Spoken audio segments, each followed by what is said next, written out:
Olá, bom dia para você que nos acompanha. Seja muito bem-vindo a essa edição. Estamos ao vivo. Agora são 8 horas e 31 minutos pelo horário de Brasília. Vamos juntos começar esse feriado bem informados? A partir de agora você confere as principais notícias do Brasil e do mundo desta quarta-feira. Vamos aos destaques. Presidente Jair Bolsonaro faz discurso e autoriza o início do processo de transição com a equipe do presidente Lula.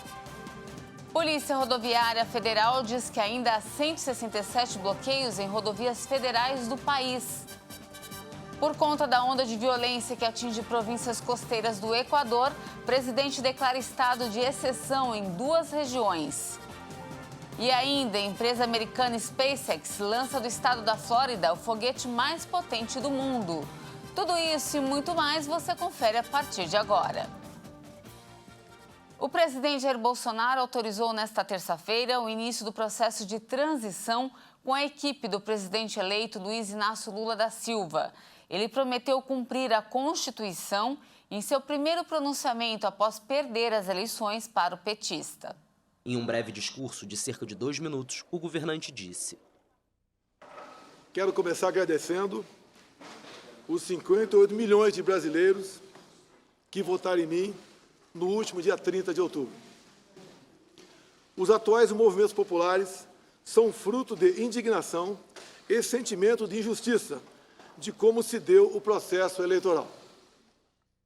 A fala do presidente em fim de mandato coincide com o segundo dia de bloqueios rodoviários por caminhoneiros e manifestantes bolsonaristas em todo o país, em protesto contra o resultado da eleição.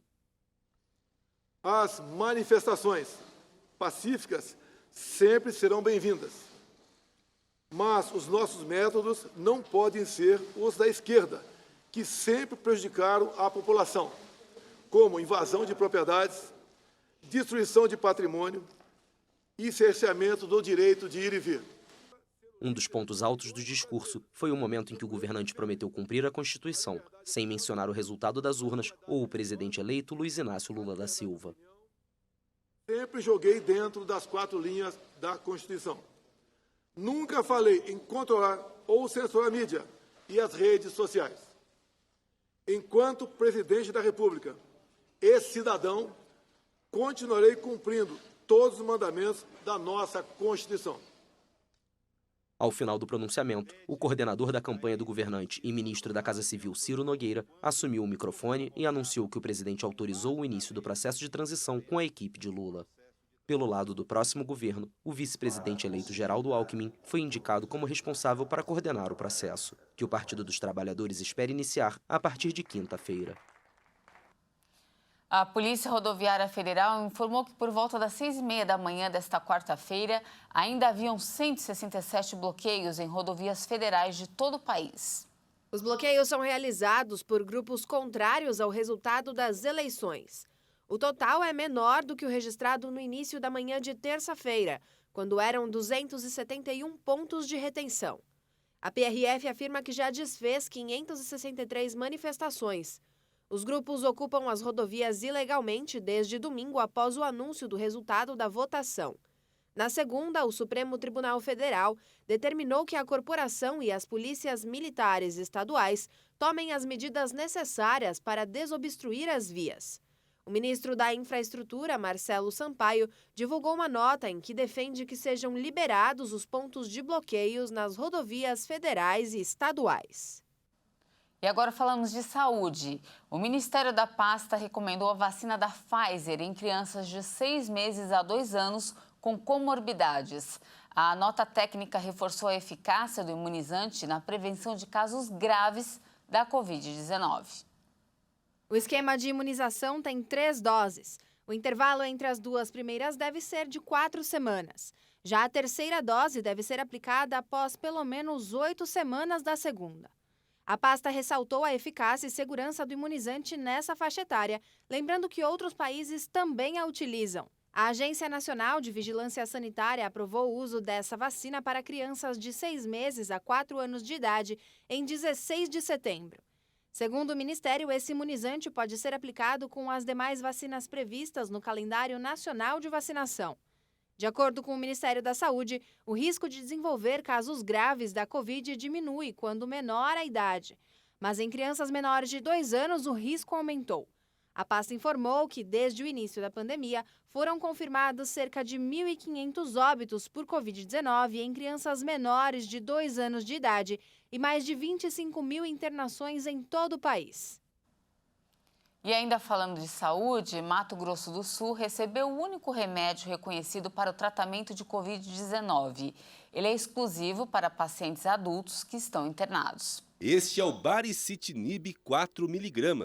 O remédio já existia e agora foi aprovada pelo Ministério da Saúde a utilização para tratamento de Covid. O estado recebeu 3.480 comprimidos, o suficiente para atendimento a 249 pacientes considerados graves. O medicamento é de uso hospitalar. A dosagem do medicamento é de 1 comprimido por dia, por 2 semanas ou até o paciente tiver alta. O custo total pelo tratamento completo é de R$ 5.000. Conforme o secretário de Estado de Saúde, o Baricitinib não combate o vírus, mas os sintomas da infecção. Essa medicação anti-inflamatória ela é prescrita ao paciente para que ele não chegue a ser entubado. É uma tentativa, uma evolução do tratamento. Os comprimidos devem ser usados durante a internação. Flávio Brito ainda destaca que 5 hospitais públicos vão receber o medicamento nesse primeiro momento, a partir de segunda-feira. Naviraí, Ponta Porã, o Hospital Universitário de Dourados, o Hospital Universitário aqui de Campo Grande, o Hospital Regional também aqui de Campo Grande, e ficaremos com um quinhão também para uma necessidade, uma emergência. Os nascidos em novembro já podem retirar o dinheiro do saque aniversário do Fundo de Garantia. O trabalhador tem direito a uma retirada por ano de parte do valor das contas do FGTS. O saque fica disponível por 3 meses a partir do primeiro dia útil do mês do aniversário do trabalhador, ou seja, neste caso, até o fim de janeiro. Atualmente, o saque aniversário do Fundo de Garantia está liberado também para os nascidos em setembro e outubro. A migração para essa modalidade é opcional e deve ser informada à Caixa. Com ela, o trabalhador pode retirar uma parte do valor das suas contas proporcional ao saldo total do benefício. A medida permite também sacar parte do saldo das contas inativas do FGTS a cada ano no mês de seu aniversário. Não é preciso ir até uma agência bancária. Os saques podem ser feitos pelo aplicativo, pelo site do FGTS ou pelo Internet Banking da Caixa. Quem não optar pela adesão permanece na sistemática padrão, que é o saque-rescisão. Desde que foi lançado em abril de 2020, o saque aniversário do FGTS foi utilizado por mais de 21 milhões de trabalhadores, ultrapassando a quantia de 31 bilhões de reais injetados na economia. E olha que boa notícia, já está funcionando um mutirão online para renegociação de dívidas com os bancos. A repórter Maria Clara Leite traz mais detalhes de como aproveitar a oportunidade e conseguir aí condições especiais diretamente com o credor. Vamos conferir. Mutirão Nacional de Negociação de Dívidas e Orientação Financeira. Esse é o nome do evento que vai ajudar muita gente a reequilibrar suas finanças. Um evento em que todas as pessoas físicas com dívidas podem participar. Como? Basta acessar a página do Mutirão na internet, que é essa que está aparecendo na sua tela. meubolsoemdia.com.br, meubolsoemdia.com.br. Lá tem todas as orientações sobre como negociar e também informações sobre educação financeira, inclusive com dicas para identificar o superendividamento. Os interessados terão acesso ao sistema do Banco Central com informações de dívidas com bancos e órgãos públicos, cheques devolvidos, contas, chaves Pix e operações de câmbio. Essa ação é promovida pela FEBRABAN, Federação Brasileira de Bancos, também pelo Banco Central, a Secretaria Nacional do Consumidor e PROCONs de todo o país, com a participação de mais de 160 instituições. Lembrando, então, que o mutirão começa nesta terça, dia 1º, e vai até o dia 30 de novembro. Você viu aí? Fica uma grande oportunidade para encerrar aí suas dívidas. E antes do intervalo, vamos falar do tempo? Vem comigo até o telão. Vamos na câmera 1. A previsão que indicava a possibilidade de nevar aqui no Brasil em pleno mês de novembro foi confirmada. Na manhã de ontem, nevou em Urubici, na Serra Catarinense. Um vídeo que viralizou nas redes sociais mostra a neve caindo sobre o Morro da Igreja, que é um dos pontos turísticos da região serrana de Santa Catarina. Mais cedo também nevou em São Joaquim, na mesma região do país. Além da neve, Urubici encara o frio extremo. Anteriormente, o registro mais tardio de neve no Brasil era de 3 de outubro de 99, segundo o site Climatempo. A neve na Serra Catarinense ocorre há menos de 2 meses, no início do verão, no hemisfério sul, em 21 de dezembro. E a gente continua falando do tempo, porque hoje esse friozinho vai continuar em grande parte do país, nesta quarta-feira de feriado. Muitas regiões serranas do sul podem registrar geada e até mesmo neve, como a gente acabou de ver.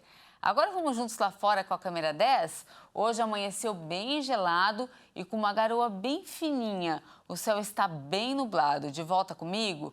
Vamos conferir então como ficará o tempo hoje em algumas cidades do país.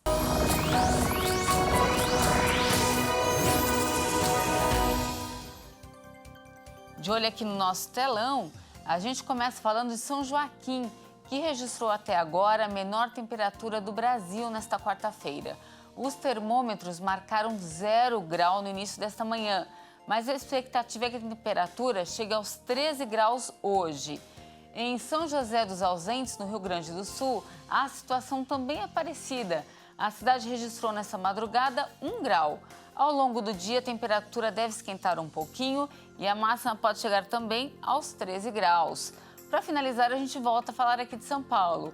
A capital também amanheceu com garoa, como você viu, e um friozinho que é a cara da preguiça, não é mesmo? A mínima registrada nessa manhã foi de 11 graus e a máxima não deve passar aí dos 14 graus. Minha dica para quem pode, claro, é ficar em casa embaixo das cobertas assistindo um bom filme. E veja a seguir, Coreia do Sul dispara 17 mísseis contra a Coreia do Norte. E ainda, empresa americana SpaceX lança do estado da Flórida o foguete mais potente do mundo. Não saia daí, nós voltamos já já.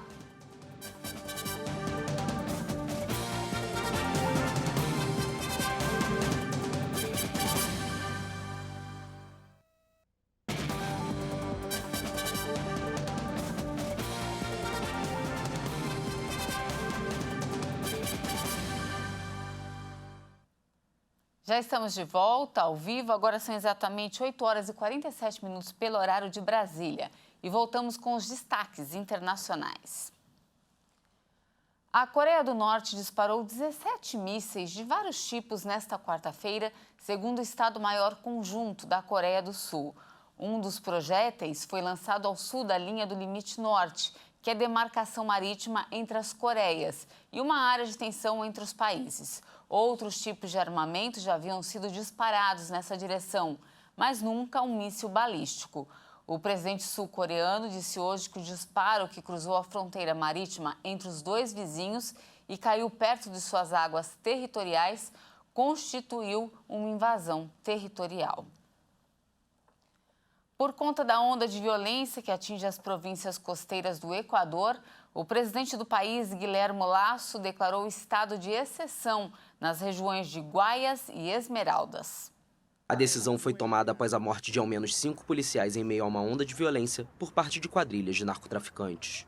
Estes actos de sabotagem e terrorismo. Esses atos de sabotagem e terrorismo são, por assim dizer, uma declaração de guerra aberta contra o Estado de Direito, o governo e todos vocês, os cidadãos. O governo e contra todos vocês, os cidadãos. Mais cedo, autoridades já haviam promovido a transferência de prisioneiros em Guayaquil, capital da província de Guayas, após o ataque fatal contra policiais. Na cidade, que recebeu no último sábado a final da Libertadores, foram registrados ataques a uma viatura e uma instalação policial. O órgão estatal de administração penitenciária relatou ainda que agentes foram feitos reféns em uma prisão na província de Esmeraldas. O governo coloca a culpa dos episódios no crime organizado, que rejeita a transferência de prisioneiros da prisão de Guayas 1, palco de massacres sangrentos entre detentos e que já deixaram cerca de 400 mortos desde fevereiro de 2021. A primeira-ministra da Dinamarca, Mette Frederiksen, conseguiu uma vitória apertada nas eleições legislativas que terminaram ontem. Vamos conferir. Após uma longa contabilização de votos, a coalizão conquistou 90 assentos dos 179 que compõem o parlamento. O número já leva em consideração os 3 eleitos a partir dos territórios autônomos das Ilhas Faroe e da Groenlândia, que indicam 4 legisladores. O resultado não confirma as pesquisas de boca de urna, que indicavam 85 ou 86 congressistas pelo bloco de esquerda, o que faria do centro fiel da balança no país. A campanha foi dominada por questões como o clima, a inflação e a possível reforma do sistema de saúde. A manutenção de Frederiksen estava em jogo no pleito, convocado após a crise dos visões, escândalo durante a pandemia de Covid, em que o governo decretou o abate de milhões de animais, decisão que mais tarde se revelou ilegal. E chegou a hora de falar de esporte. Faltam 18 dias para a Copa do Mundo. Todo mundo aí na contagem regressiva. E nessa edição do Boletim Esquenta Catar, Leonardo Félix fala de uma das mais antigas tradições dos mundiais, os simpáticos mascotes. Olá pessoal, este é o Esquenta Catar 2022, que traz informações e curiosidades da Copa do Mundo aqui na nossa programação. Você conhece o mascote do próximo Mundial? Ele se chama Laib, que em tradução livre significa jogador super habilidoso. Com um lenço na cabeça característico da cultura árabe, Laib é cheio de energia e traz a alegria do futebol para todos. A tradição dos mascotes da Copa começou em 1966, na Inglaterra. Willy vestia um uniforme com a bandeira britânica. O leão, símbolo típico do Reino Unido, foi criado para representar as características do país e incentivar a seleção inglesa. Parece que a iniciativa deu certo, porque justamente em 66, o English Team conquistou sua única Copa do Mundo na história. É isso aí, pessoal, tá chegando a hora, faltam 18 dias para a Copa do Mundo Catar 2022. A Organização Internacional do Trabalho publicou um relatório sobre as condições dos trabalhadores das obras para a Copa do Mundo no Catar. A falta de pagamento de salários foi um dos principais motivos de reclamação. O número de reclamações mais que dobrou, com mais de 34 mil queixas entre outubro de 2021 e outubro de 2022, graças ao lançamento no ano passado de uma plataforma digital de denúncias que contém um canal anônimo. A OIT pediu para que o Catar trabalhe para respeitar as normas internacionais do trabalho. O documento acrescenta que mais de 10 mil casos foram enviados aos tribunais trabalhistas, que na maioria deles decidiram em favor dos trabalhadores. O relatório também observa que o número de trabalhadores atendidos por problemas relacionados ao calor do verão na região caiu com a adoção de novas normas em 2021. As clínicas para trabalhadores atenderam 351 pessoas durante o último verão, abaixo dos 620 em 2021 e 1.520 no ano anterior. O Catar foi muito criticado pelas condições para os trabalhadores nas obras para a Copa do Mundo, que começa em 20 de novembro. Entre 2018 e 2020, o país adotou reformas na legislação trabalhista depois de críticas recorrentes de sindicatos e ONGs internacionais sobre o desrespeito aos direitos humanos, em particular dos trabalhadores migrantes. A OIT destaca que, apesar dos temores de que as reformas sejam abandonadas depois da competição, o governo declarou que a Copa do Mundo não era a linha de chegada e que as reformas integram o programa de diversificação da economia do país. A agência vai permanecer no Catar até 2023 e o governo solicitou oficialmente que a OIT estabeleça uma presença mais permanente em Doha. E ainda falando de esporte, um museu em Doha, capital do Catar, abriu suas portas para os fãs do futebol. A exposição, que vai durar 6 meses, proporciona uma jornada pela história do esporte e das Copas do Mundo. Chamada de Exposição Mundial do Futebol, o local apresenta uma grande variedade de itens exclusivos, como camisas usadas por jogadores lendários, incluindo Diego Maradona e Pelé. A raridade é uma bola utilizada na fase de grupos da primeira Copa do Mundo, realizada no Uruguai em 1930. O guia do museu, Ahmad Al-Mullah, disse que os fãs de futebol vão adorar a coleção, descrevendo-a como uma exposição única. Quando eles vierem visitar o museu, ficarão surpresos com os objetos que recebemos e as informações que temos. A exposição é realizada no Museu Olímpico e Esportivo do Catar e ficará em cartaz até abril de 2023. Já estamos chegando ao fim dessa edição, mas antes, a empresa americana SpaceX lançou do estado da Flórida o Falcon Heavy, o foguete ativo mais potente do mundo. Vamos conferir. O Falcon Heavy, da SpaceX, lançou a missão denominada USSF-44 em órbita a partir do Centro Espacial Kennedy, no estado americano da Flórida. O foguete ativo mais potente do mundo decolou por volta das 10h40 da manhã, pelo horário de Brasília. A nave transportava carga da Força Espacial Americana, incluindo um satélite chamado Tetra 1. Poucos minutos depois da decolagem, os 2 propulsores do foguete voltaram a aterrissar na Terra. A seção central da nave não será recuperada. O superfoguete Falcon Heavy voou pela primeira vez em um teste em 2018, quando transportou o automóvel Tesla do magnata Elon Musk, proprietário das 2 empresas. Este é o 3º voo operacional e comercial da Falcon Heavy. A SpaceX atualmente tem 2 foguetes operacionais. O primeiro é o Falcon 9, usado para transportar astronautas da NASA para a Estação Espacial Internacional ou para lançar os satélites da constelação SpaceX, que fornecem internet do espaço. O segundo é o Falcon Heavy, usado para lançar cargas úteis muito mais pesadas ou para órbitas mais distantes.